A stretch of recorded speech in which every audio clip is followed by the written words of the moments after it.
Dispose yourself well. Learn absolutely as much as you can. Seek a really good doctor. But after that, when you've done that work, when you've put in that effort, I need to now let go of the things that I don't have control over. What are those things that I need to let go of and to just hand to the Lord and say, this looks so much messier than I ever expected. Here I am, Lord. Welcome back to the Truth and Fertility Podcast. This is Haley Yeager.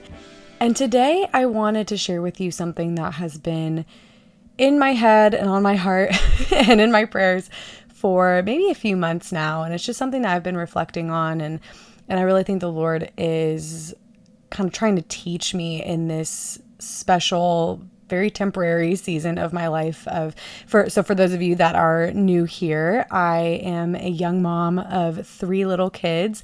My oldest is actually going to be 6 in about 2 weeks. And then I've got a 4-year-old and an 18-month-old. And I've just been reflecting on the messiness of things. And if you are a mom of littles, you 100% get it. And I, just to kind of give you a little in on my personality, I am a very type A, strive to be very organized. And that is my personality. And in this season where I have 3 little kids and not a whole lot of help during the day until my husband gets home from work, things are just messy. And I don't just mean obviously my house is messy. That's a given. But my mind is messy. This podcast, the behind the scenes, is so much messier than I am comfortable with. And I've been really challenged to be able to be comfortable in the messiness. And I think there's also a part of me that's okay, you know what? Sometimes I need to just get off my butt and stop sleeping in. And there's some laziness there too that I really need to see and work on. But there's also just the reality of season of life, right? So I talk about this, how does it have to do anything with fertility? So I mentioned this kind of struggle in being comfortable in the messiness of things, where things are not necessarily organized. They're not all in my control. It's not everything around me is beautiful aesthetics all the time. And as much as I would love it to. But this brings me to fertility because it also reminds me that healing is not always linear. It's not always, very rarely is it controllable. And it's oftentimes very messy. There have been conversations I've had in the last few months that have also kind of, provoked this thought in my head and just pondering this idea of being comfortable in the messiness of things and sometimes just the natural disorder of things.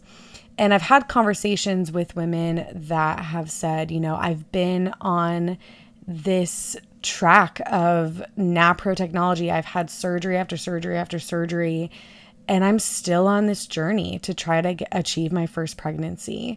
Or there's others that, they're just really struggling to find answers to whatever reproductive stuff is going on, even in the realm of restorative reproductive technology, right? Or medicine, there's still, it's not an end all be all fix all. And I think that I am really being challenged to step into that and be okay with that. Now, I say this with the caveat, or maybe the assumption, that this is the best medicine around for your reproductive health, okay? Restorative reproductive medicine, whether it's NAPRO technology route or FEM or neofertility or any of the other ones out there, where it's root cause medicine, you're getting to the root of whatever is going on maybe you're experiencing infertility, irregular cycles, pain, you name it. This is the best route to go on. Okay.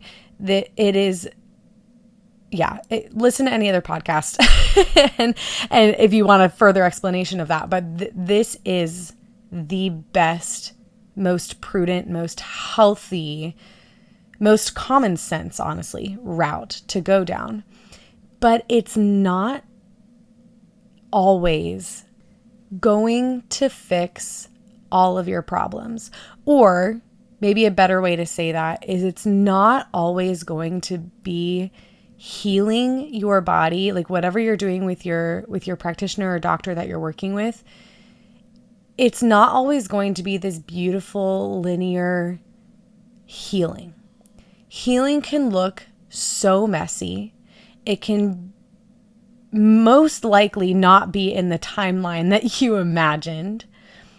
And it actually often takes us by surprise, I think, when we do realize, oh, I need healing here. Like there's something off here. There's something imbalanced here. And that also goes, I think, even for spiritual life or trauma or, what you name it, whatever it is, right? Healing is not always linear. And I think for people like me who really appreciate order and like control, I love explaining this type of medicine to you because I firmly believe that this is the answer to women's health, but it's not always going to be in the timeline or way that you imagined it. It brings me back to when my husband and I were, actually even before we were first married, when we were engaged. This was in 2018. And so my husband is 6 years older than me. And so when I got married very young. He was like normal age for married, I guess you could say. But we were both in our 20s. And when we were engaged, we were having the conversation about kids and timeline and things like that. And for those of you that are new to this podcast, I have polycystic ovarian syndrome, so PCOS. It was something I was diagnosed with when I was 18, and I went on this really incredible, beautiful healing journey. Speaking of healing journeys, that led me to healing my reproductive system or getting it to a point where I was actually ovulating, whereas before I wasn't. And I think like my first episode on this podcast is me kind of telling that story. So you're welcome to go back to that. But when we were engaged, I was like, okay, I want kids. He wanted kids. We both want a big family, and we still do.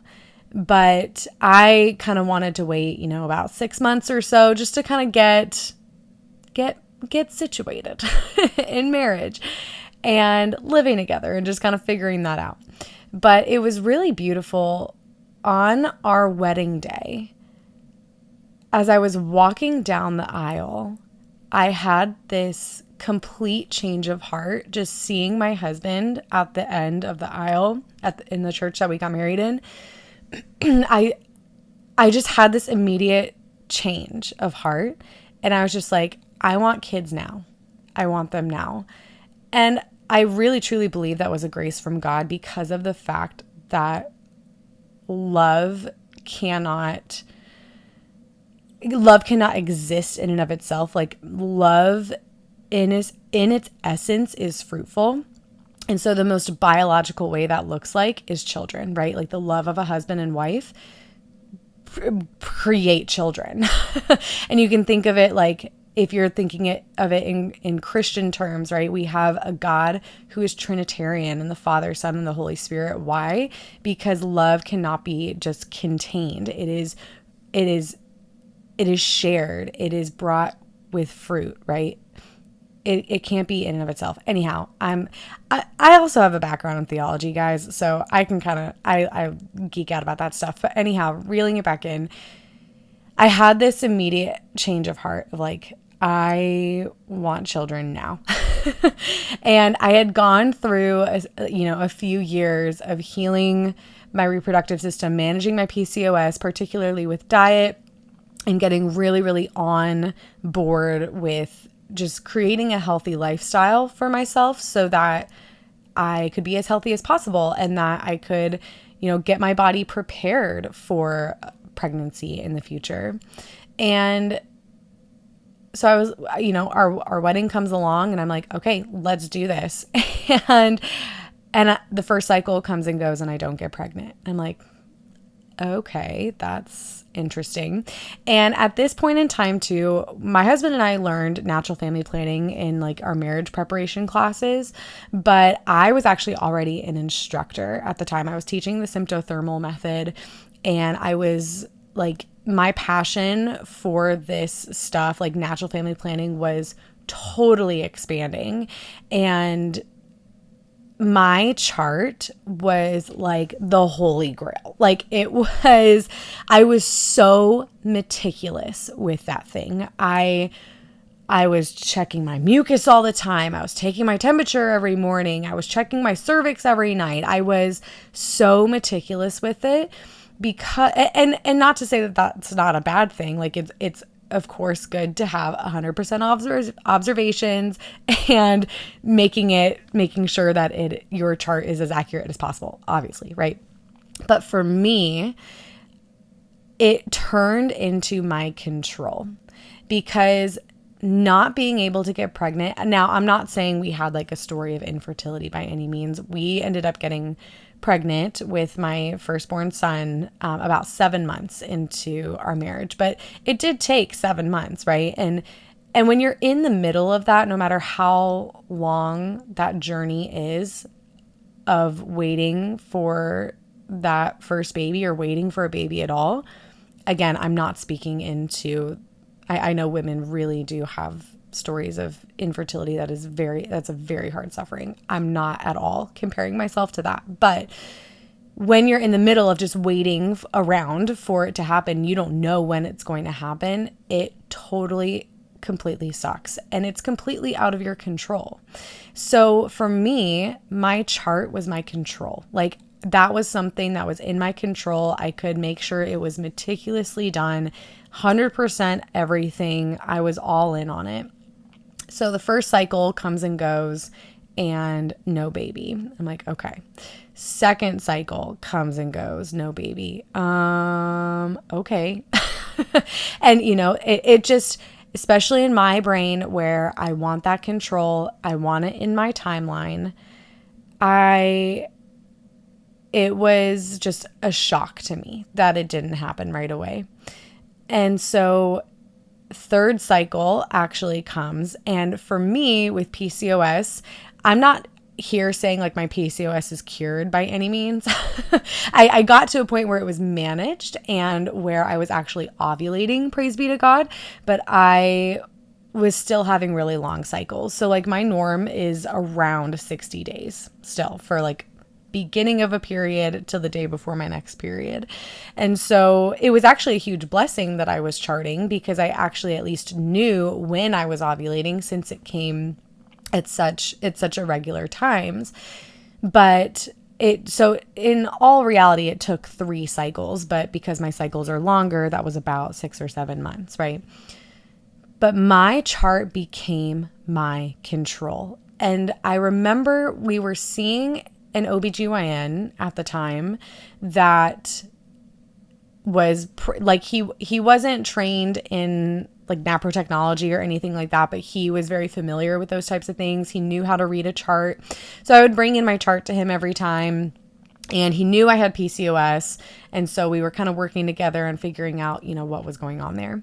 And he told me, I remember my husband and I were in the room with this doctor, and the doctor looked at me and he said, "Haley, this isn't necessarily going to cure anything, but I want you to consider dropping the charting for just 1 month."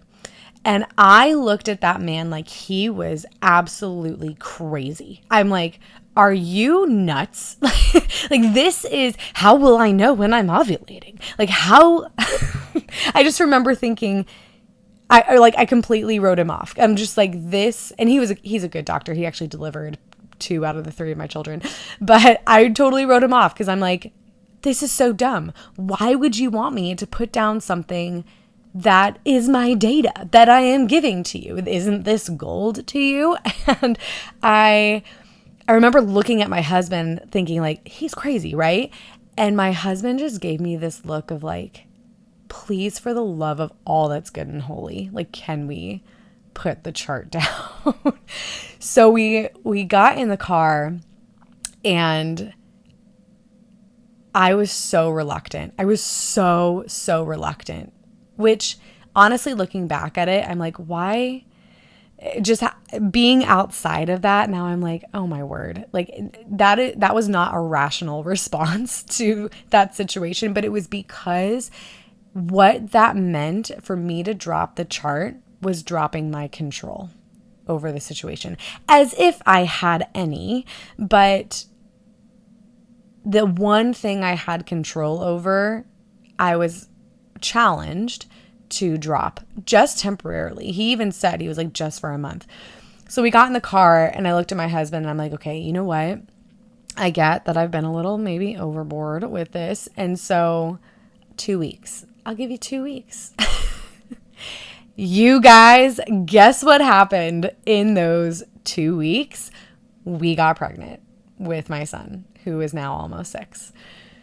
And that's obviously not everybody's story.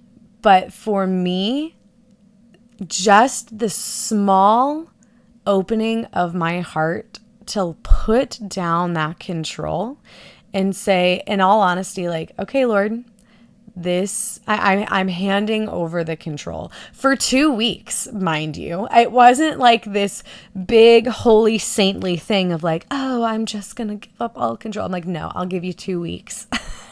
But when you give God an inch, oftentimes he takes much more, but you have to allow him to. Anyways, that's when we got pregnant, when I dropped the chart.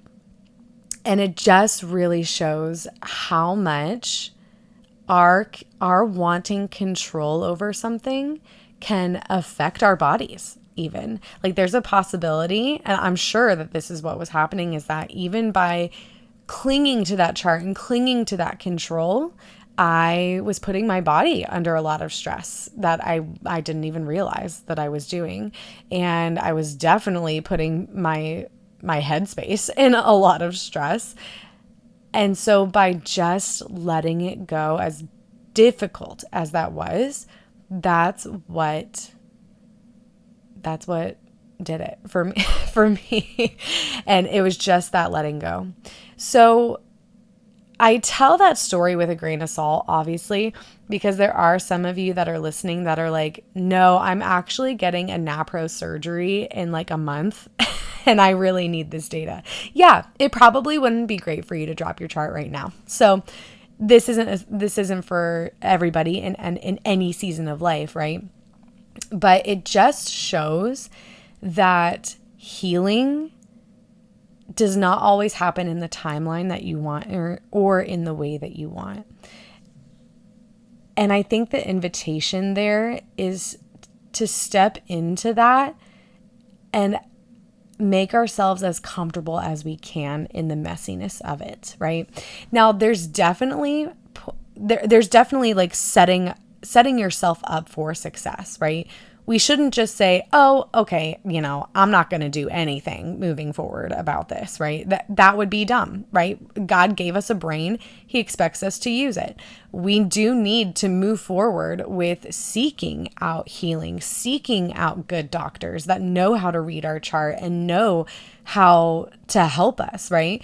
Like, if I never did anything for my PCOS and I was just like, oh, whatever, I'm not in control, then I wouldn't have the kids I had today. So there's a fine balance between setting yourself up for success by learning as much as you can about your body, about your cycle, about your specific situation, what's going on, finding a good doctor, it's learning how to chart your cycle and just investing that time into your health and into your future family, right? Like that is incredibly important to set yourself up for that success.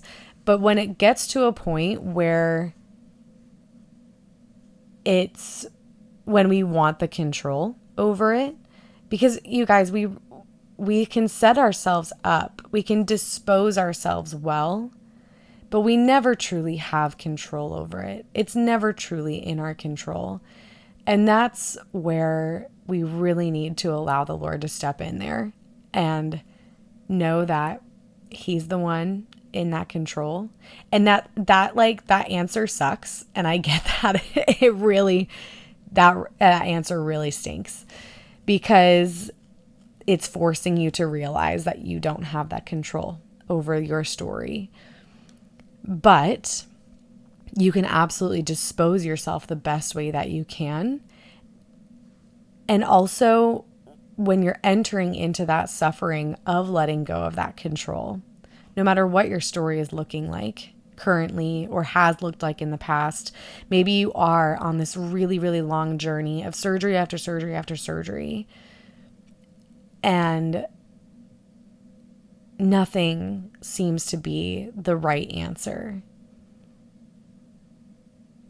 Being comfortable in the messiness of that, being comfortable in the fact that you're disposing yourself well and you're doing a really good job, but we don't have control over what is a gift, right? That pregnancy is a gift. It's not a right. And that can be, you guys, I don't say that lightly. That is a really hard thing to receive. It's a really hard thing to receive. So when you are in those moments of struggling with the fact that you don't have control over whatever your fertility journey is looking like, giving it to the one who does have that control and who is walking with you in it, that sometimes is our only option of just letting go of that control. And that's my invitation for you guys today. And I'm really kind of talking to myself and figuring, well, somebody else might be needing this too, needing the exact message that I need. Letting go of that control, letting go of the ideal where healing is linear, where you're just one step forward all the time, because sometimes it's one step forward, 3 steps back, 5 steps right, and we're just, we're going in circles. Dispose yourself well, learn absolutely as much as you can, seek a really good doctor. But after that, when you've done that work, when you've put in that effort, that's when we can say, okay, I'm doing the things that I have control over. I need to now let go of the things that I don't have control over. As much as I want control over them, what are those things that I need to let go of and to just hand to the Lord and say, this is not in my control. This looks so much messier than I ever expected. Where, here I am, Lord. I was praying this morning. This has become like a very Christian episode, a Catholic episode. I hope you enjoy this. I do have a lot of interviews lined up very soon with experts in the fertility field. So we'll get there. But I just wanted to share this week more of the Catholic side of things, and like this, to the point where when we don't have control or something, when something looks way messier than we expect it to, when it's not going the way that we wanted it to, there's really only one other answer, and that is give it to the Lord. And that's what you have, right? Something I was praying with this morning. So during Advent, which for Catholics, we celebrate that basically the 4 weeks before Christmas. And it's just a time of preparation for the birth of Jesus, celebrating the birth of Jesus. And of course, I had my nice little Advent devotional that in the messiness of my life, I got maybe about halfway through. So here we are in the middle of January, and I'm like, you know what? I can still pray with baby Jesus. I can still, it's a book for me to open, and it's a way to guide my prayer. So this morning I was praying with the image of Mary and Joseph traveling to Bethlehem. That's where Jesus was born. And they had to travel there unexpectedly when Mary was about 8 months pregnant because of this census. And, you just look back at those things and you're like, I'm really glad I didn't live back then. Side note. Anyhow, she was 8 months pregnant, probably riding on like a donkey, maybe. And I don't know how many miles they had to travel, but I know it was at least multiple days, if not weeks. I don't know. Somebody correct me on that. It was more than just like a 30-minute walk. She was 8 months pregnant. Joseph was dead tired. That whole thing, that all of a sudden needing to up and move somewhere where they were not expecting to go, that was very vulnerable for them. That was very messy for them. And in this, guided meditation and like in the devotional that I was praying with, it said at the end of the day, maybe Joseph finds a place for them to rest for the night, and they make a fire or something, and they're sitting around the fire, and just Mary and Joseph were very easily vulnerable with each other. They weren't afraid to share their weaknesses with each other. And the devotional said, in your imagination, pretend that Mary and Joseph are looking at you and asking you, where do you feel uncomfortably weak in right now? Where are you totally out of your comfort zone with how messy something is, with how weak you feel, with how out of control or in disorder something feels? Where is that for you? And in journeys of reproductive health and figuring out why our bodies don't necessarily work the way that they should, that's the invitation, is recognizing, where am I really uncomfortable feeling weak right now? And even just saying those things out loud, digging deep into that thought, being as honest, as brutally honest with yourself as you possibly can. And then handing that to the Lord and saying, I'm really weak here. Things are really messy here, and I don't feel okay here. I can't get this thing figured out. I can't figure out why my body doesn't ovulate.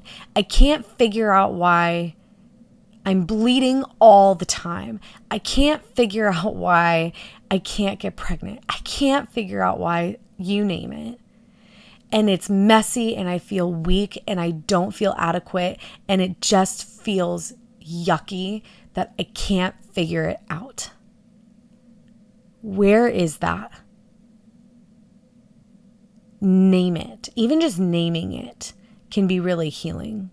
Just digging into that, naming it, saying it out loud, handing it to the Lord, and knowing too that the Lord works best in our weakness. That's biblical. When we're feeling super strong and we're reading all the self-help books and we're like, we're feeling good and everything's in order, that feels great. But the Lord works best through our weakness, which is super uncomfortable, and I don't like that at all. But it's just, that is the Christian life. Because it's the Lord working through you. It's the Lord working through your life. It's the Lord working through your experience. And the Lord can't be shown when your self-reliance and control is creating this wall that's keeping the Lord from being active in that. You guys, this has become a very Catholic episode. we're going to have these every once in a while, and I like that. Last thing that I'll kind of share a little bit too, also why I've been reflecting on this topic and recognizing healing isn't linear. Healing is not always in our timeline, is because I have 3 kids, and again, almost 6 for 18 months. My PCOS has come back with a vengeance. And it's not, it's not that it's come back.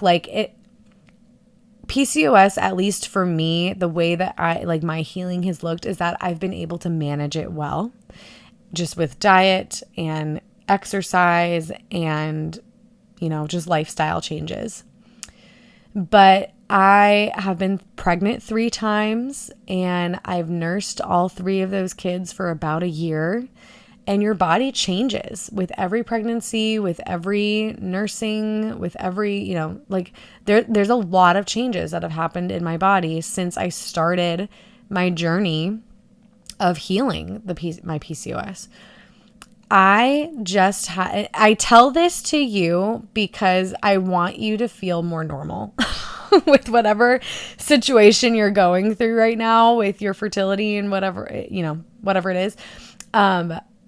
Just in solidarity, I just experienced the longest cycle I have ever had in my entire life. It was 107 days. A typical cycle is about 28. And I just had 3.5 solid months of just not ovulating. Well, I guess 3 months of just not ovulating. And I was not necessarily particularly more stressed out than I am. I don't have a rhyme or reason to it other than the PCOS is kind of just coming back with a vengeance. So, it's the 2 steps forward, 1 step back, where I'm like, okay, I would like to have more children in the future. I would like to make sure my body is healthy to be able to carry those children in a healthy way, and to also be the best mother that I can be to the children I already have, and the best wife to the husband I have. I want to make sure that my body is healthy, right? And so I don't have any concrete plans as of yet. I'm still in the discovery phase of what really to do moving forward. But a NAPRO surgery is maybe on the table for me too. For PCOS, that would be the ovarian wedge resection. I have every intention of getting a NAPRO surgeon on here to talk about NAPRO surgeries because they are so interesting, and I also personally just have a lot more questions about the details with it, so that hopefully pray for that to come. So that might be in the future. I don't know. I'm just reflecting on the fact that healing is not linear. It can be all over the place. It's very messy. It's not in my timeline. And sometimes I'm kind of just sitting here okay, that was weird. I don't know why I just had 107-day cycle. I don't have any control over that. As much as I would love to be able to control when my ovulation comes, it sometimes just decides to take its time. So that was my invitation to say, okay, this is really messy right now. It's not the way that I expected it to look. And where do I go from here? Well, I go back to my NAPRO doctor that I absolutely love. I do as much research on the surgery as I possibly can to be educated on that. I continue to chart my cycle because for me now it's less about the control and more of just like purely just collecting data. So I keep charting my cycle, right? I step forward in doing the things that I have the control to do. I do as much research as I possibly can.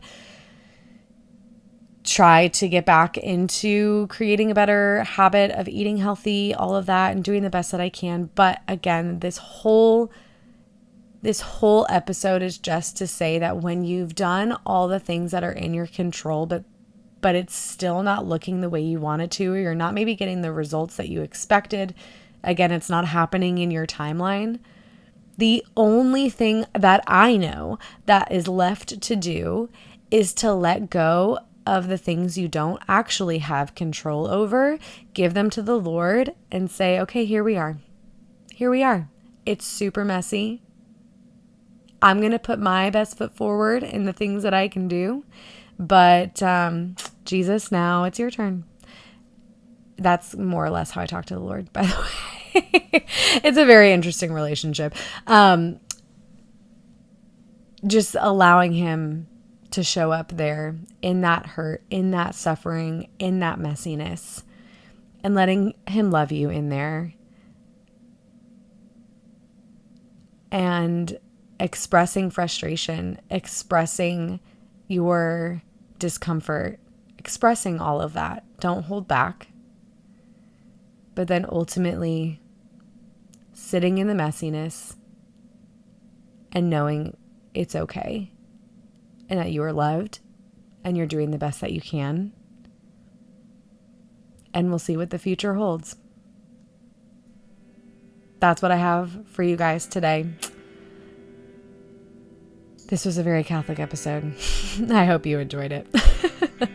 I do have more interviews lined up for the next long while. So I hope you guys are enjoying this podcast. Please leave a 5-star review if you are enjoying it. That helps me tremendously. I do have an Instagram. Long story short, I hired a girlfriend of mine to do that for me because I hate social media, but you guys love it. So here we are. So I am more active and more present on there. So follow me on there if you want to. Truth in Fertility. And I will talk to you guys again next week.